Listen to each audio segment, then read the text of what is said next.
In October 2015, a flash flood of 3,200 cubic feet per second roared through Grapevine Canyon. This thing was huge. It damaged the grounds and buildings of one of the National Park Service's most cherished historic structures, Scotty's Castle. Unfortunately, the castle is now closed. Hi, I'm Sarah, and I'll be your tour guide. Now, hidden behind me is a clue for the main characters in our story. I'll give you a hint. Look for two initials hidden in the gates. Now, the structure behind me was built over several years, beginning in 1922. The man who paid for it was a Chicago millionaire. He hired local Shoshone Indians, as well as skilled craftsmen, cabinet makers, tile setters, and iron workers. But why? And how did this wind up in such a remote corner of Death Valley with such a curious name? Well, the story is revealed in one of the West's most curious and iconic tales, and it centers around two fascinating men. Have you found their initials?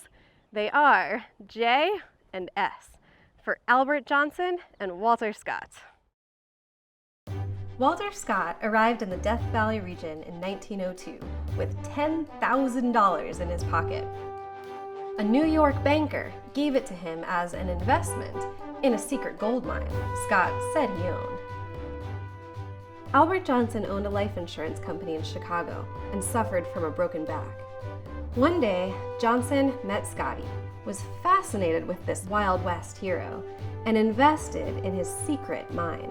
When Johnson and others asked to see the mine, they were taken to Wingate Pass in Death Valley.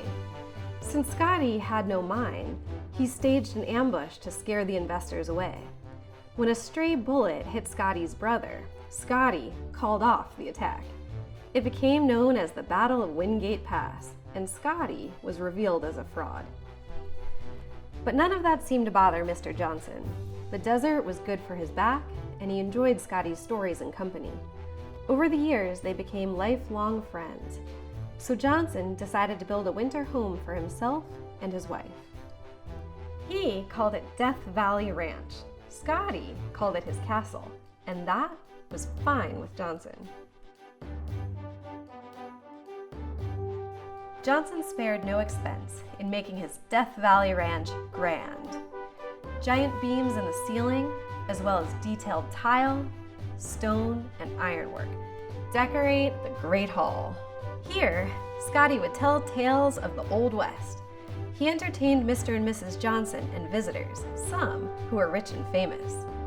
Mr. Johnson built a room for Scotty, where Scotty kept his hats, an iconic red tie, and white shirts. There were pictures of Scotty's early days with Buffalo Bill's Wild West show. Perhaps no place better illustrated the true craftsmanship, life, and glory of the castle than the upper music room. The theater pipe organ included a piano, xylophone, drums, castanets, bird calls, and over 1,000 pipes hidden behind the screen.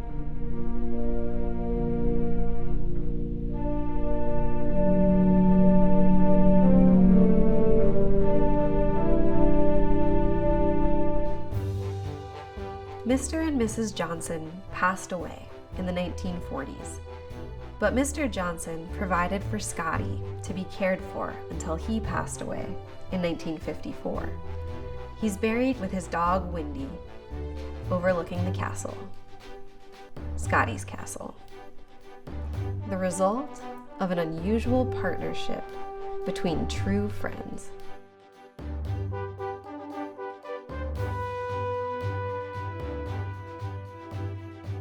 The National Park Service is working to restore utilities and repair damaged buildings so that Scotty's Castle can reopen to the public. To find out how you can help, contact the Death Valley Natural History Association at dvnha.org. Thank you for joining me on this virtual tour.